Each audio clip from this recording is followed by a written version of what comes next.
तो guys chaos war के पिछले एपिसोड में आपने हल की कहानी को देखा कि कैसे डॉक्टर स्ट्रेंज एक बार फिर से हल को धोखा दे देता है। इस एपिसोड के अंदर हम डेड अवेंजर्स की कहानी को देखेंगे। तो कॉमिक की शुरुआत इस तरीके से होती है। अपनी लाइफ के आखिरी टाइम पे क्या तुम इसका स्वागत करोगे, जैसे कि तुम्हारे सामने एक दोस्त आया हो, या फिर तुम इसको दूर भगाने की कोशिश करोगे जैसे कि एक चोर जबरदस्ती अंदर घुसाया हो, या फिर तुम कुछ नहीं करोगे क्योंकि तुम्हें अपनी लाइफ के आखिरी मोमेंट का पता ही नहीं चलेगा। तो गाइस हम देखते हैं कि सारे एवेंजर्स सोए हुए हैं। तभी उनके सामने कुछ और एवेंजर्स अपीयर होते हैं। येलो जैकेट बोलती है, मुझे कुछ समझ में नहीं आ रहा, आखिर ये लोग मरे हुए कैसे हैं और हम जिंदा कैसे हैं। तो गाइस हम यहाँ पे 6 एवेंजर्स को देख सकते हैं जो कि इस टाइम पे जिंदा खड़े हैं, जिनमें है Marvel, doctor droid, vision, death cry और एक swordsman. Death cry yellow jacket के ऊपर अटैक करते हुए बोलती है, मुझे आखिरकार शांति मिल चुकी थी। शांति, क्या तुम्हें इतनी सी बात समझ में नहीं आती कि एक इंसान के लिए जिसने पूरी जिंदगी मेहनत की हो, शांति का क्या मतलब होता है। अगर तुम अपने उस जादू को उल्टा नहीं करती हो जो मुझे यहाँ पे लेकर आया है, तो मैं एम्पायर की सोल की कसम खाती हूँ। तभी येलो जैकेट अपना साइज छोटा करती है और वहाँ से जाने लगती है। डेथ क्राई बोलती है, यहाँ पे वापिस आओ, लेकिन येलो जैकेट बोलती है, तुम सही कह रही हो, मैं तुम्हारे पास तब तक वापिस नहीं आने वाली जब तक तुम अपने कहे हुए शब्द वापिस नहीं ले लेती। मुझे भी उतना ही पता है जितना तुम्हें पता है। मैं नहीं जानती कि हम यहाँ पे कैसे आए और हम कहाँ पे हैं। तभी विजन डेथ क्राई के ऊपर अटैक करता है और बोलता है, येलो जैकेट को अकेला छोड़ दो और सबसे पहले अपने इमोशंस को कंट्रोल करो। हमें सोच समझ कर यह पता लगाना होगा कि हम लोग वापस जिंदा कैसे हुए। डॉक्टर ड्रोइड विजन से बोलता है, यकीन मुझे बता रहा है कि तुम्हें वापस से जिंदा करने के लिए प्रकृति ने बहुत मेहनत की होगी, क्योंकि तुम्हारे पास कोई लाइफ नहीं है और कोई सोल नहीं है। विजन बोलता है, डॉक्टर ड्रोइड तुमसे दोबारा मिलकर अच्छा लगा। तब मार्वल बोलता है, तुम दोनों चुप करो, ये यूनिवर्स मुझे कुछ बता रहा है। वो केओस जो यूनिवर्स से पहले मौजूद था, वो एग्जिस्टेंस को खत्म करके फिर से एक बनना चाहता है। वो केओस बाकी सारे डायमेंशंस को तबाह कर रहा है और इसमें आफ्टर लाइफ भी शामिल है। जो लड़ाई केओस किंग ने चालू की है, उससे मरे हुए लोग फिर से इस यूनिवर्स में आ चुके हैं। विजन बोलता है, लेकिन उससे हमें इस बात का पता नहीं चलता कि हम सब यहाँ पे एक साथ कैसे आ गए, हमारे इन मरे हुए बाकी एवेंजर्स के साथ। येलो जैकेट बोलती है, लेकिन ये मरे हुए नहीं है, अभी तो नहीं, वो किसी टाइप के कोमा के अंदर है। डॉक्टर ड्रोइड बोलता है, यहाँ मौजूद बाकी इंसान भी उसी कोमा के अंदर हैं। ये एक बिना सपने की नींद में गुम हो चुके हैं। क्या यहाँ पे केवल हम ही बचे हुए हैं ताकि हम इन लोगों को तड़पता हुआ देख सकें? तभी इन लोगों को किसी के चिल्लाने की आवाज सुनाई देती है। ये सब अवेंजर्स उस आवाज की तरफ भागते हैं। येलो जैकेट बोलती है, ओके ओके, एक बात तो पता चल गई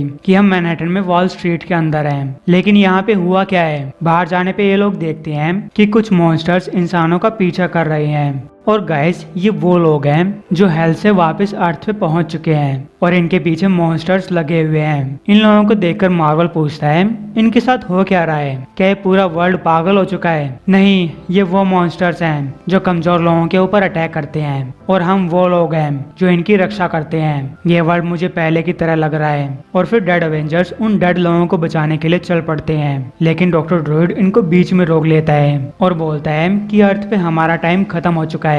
इच्छा, ड्यूटी, हमारे ऊपर इन सब शब्दों का कोई असर नहीं होना चाहिए, क्योंकि डेथ एक बुराई नहीं है, ये उन सब लोगों का अंत है जो एक दिन हमारे साथ होंगे।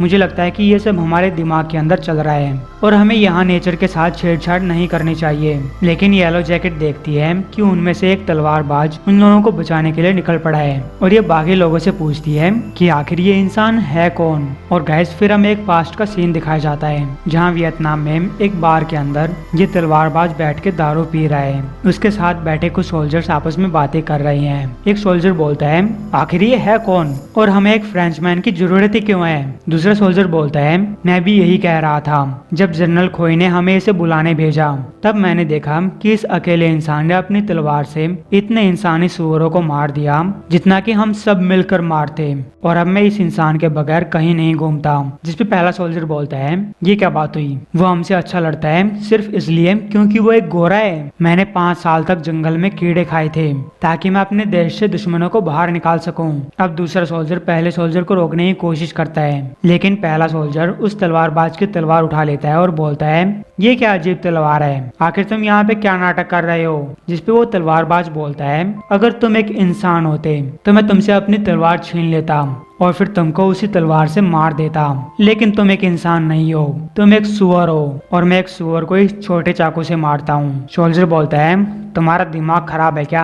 और उस तलवारबाज के ऊपर उसी की तलवार से अटैक करता है, लेकिन वो तलवारबाज साइड में हट जाता है और उसकी गर्दन में चाकू मार देता है। लेकिन सोल्जर बोलता है मैं अब भी मरा हुआ नहीं हूँ। तब वो तलवारबाज अपनी तलवार को उसके पेट में मार देता है और वहां से चला जाता है। और गाइस हम प्रेजेंट में इसी तलवारबाज को देख रहे हैं। डेथ क्राइम उस तलवारबाज की तरफ इशारा करते हुए बोलती है ये वो इकलौता इंसान है जो सही तरीके से सोचता है, वो एक लड़ाई के बारे में सोचता है। और फिर डेड एवेंजर्स लोगों को बचाने चल पड़ते हैं। हालांकि डॉक्टर ड्रोइड अब भी कह रहा है जो तुम कर रहे हो उसका कोई फायदा नहीं होने वाला, ये सब बकवास है। तब येलो जैकेट डॉक्टर ड्रोइड से बोलती है एक मिनट रुको, अब मुझे तुम याद आ चुके हो, तुम एक सुअर हो, तुम हमेशा से एक सुअर थे और अब जब तुम मर चुके हो तब तो तुम और भी बड़े सुअर बन चुके हो। मैं नहीं जानता कि मेरी जगह कहाँ पे है, लेकिन वो तुम्हारे साथ तो नहीं है। और फिर येलो जैकेट भी लोगों को बचाने के लिए चल पड़ती है। विजन बोलता है अवेंजर्स असेंबल। तभी एक मरा हुआ इंसान तलवारबाज के पास आता है और बोलता है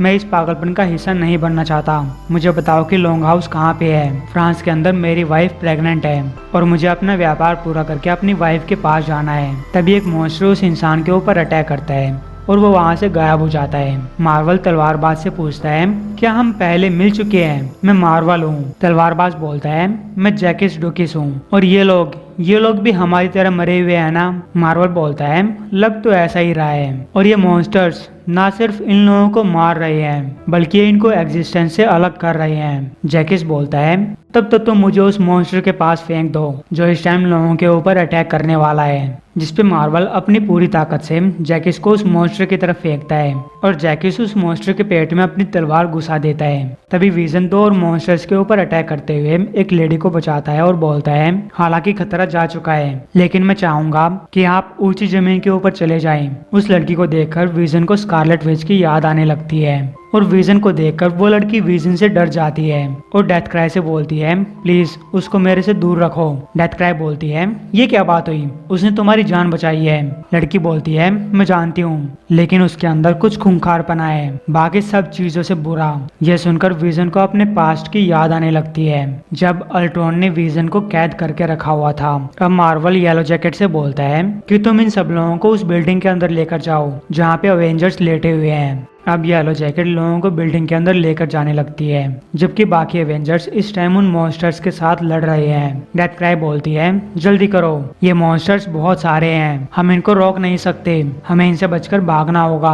अब विजन मार्वल से बोलता है मुझे लगता है कि इन इंसानों की तरह हम भी मारे जा सकते हैं। मार्वल बोलता है मैं तुम्हारी बात मानता हूँ और इसलिए हमें जल्दी से उस बिल्डिंग के अंदर जाना होगा। तब डॉक्टर ड्रोइड अवेंजर्स की मदद के लिए आगे आता है। वो अपने स्पेल का यूज करके जमीन से कांटे निकालता है और उन मॉन्स्टर्स को अंदर आने से रोक लेता है। मार्वल पूछता है ड्रोइड क्या तुमने अपना माइंड चेंज कर लिया? ड्रोइड बोलता है मैंने अपना माइंड चेंज नहीं किया है लेकिन यहाँ पे मैं तुम लोगों से आराम से बात कर सकता हूँ। मेडिटेशन मुझे बताएगी कि मुझे आगे क्या करना है। जिसपे जैकिस डॉक्टर ड्रोइड से बोलता है तुम ऐसा नहीं कर सकते, तुम मुझे लड़ने से नहीं रोक सकते। क्या तुम्हें पता है कि मेरी मौत कैसे हुई थी? एक स्टूपिड एक्सीडेंट की वजह से। कैंग द कॉन्करर ने तुक्के में एक गोली चलाई जो मेरी तलवार से टकराई और उसने मुझे भस्म कर दिया। लेकिन मैं बाकी तुम सब लोगों के बारे में कह सकता हूँ कि तुम अपनी मर्जी से नहीं मरे हो। जिसपे मार्वल बोलता है कि मेरी मौत कैंसर की वजह से हुई थी। डेथ क्राई बोलती है कि मैं भी लड़ते हुए मारी गई थी। हालांकि ड्रूइड बोलता है कि तुम्हें ये जानने की जरूरत नहीं है। येलो जैकेट बोलती है कि मुझे आयरन मैन ने मारा था जिसके ऊपर इमोर्टस ने कंट्रोल कर लिया था और सबसे बुरी बात ये थी कि मेरे मरने के ऊपर किसी ने ध्यान नहीं दिया और विजन अपनी मौत के बारे में कुछ नहीं बोलता। जैकिस बोलता है क्या तुम लोगों को दिखाई नहीं दे रहा, हमें एक दूसरा चांस मिला है। मैंने अपनी पूरी लाइफ एक ऐसा कारण ढूंढने की कोशिश की जो मरने के काबिल हो और मुझे इसे ढूंढने के लिए मरना पड़ा और अब जब मैं मर चुका हूँ तो मैं इस तरीके से हार नहीं मानने वाला। इन सोए हुए अवेंजर्स को बचाने के लिए हमारे अलावा और कोई नहीं है, जहाँ तक कि हमें छोड़कर और कोई अवेंजर्स बचा ही नहीं है। मुझे कोई फर्क नहीं पड़ता कि अगर ये महायुद्ध में कन्वर्ट हो जाए, मैं हर कीमत चुकाकर इनको बचाऊंगा और मैं जानता हूँ कि इसलिए हमें यहाँ पे बुलाया गया है। लेकिन तभी उन लोगों को एक हंसी सुनाई देने लगती है। उस बिल्डिंग के बाहर एक रथ उनके सामने आकर रुकता है और आवाज आती है तुम जानते हो ये ढीठपना, ये घमंड। लेकिन फिर मैं तुम लोगों से यही एक्सपेक्ट कर रहा था जो अपने आप को अवेंजर बुलाता है। तुम लोग यहाँ पे इसलिए हो क्योंकि मैंने तुमको यहाँ पे बुलाया है केओस किंग की पावर से, जिसे मैंने अपना गॉड मान लिया है। क्योंकि मैं सब अवेंजर्स को एक साथ लाना चाहता था, चाहे वो जिंदा हो और चाहे मरे हुए हो, ताकि मैं उन सबको एक ही जगह पे खत्म कर सकूं। और आखिरकार टाइम के अंत में आखिरी जीत ग्रिम रीपर की होगी। और गाइज हम देखते हैं कि ग्रिम रीपर एक और औरत के साथ वहां पे अवेंजर्स को मारने पहुंच चुका है।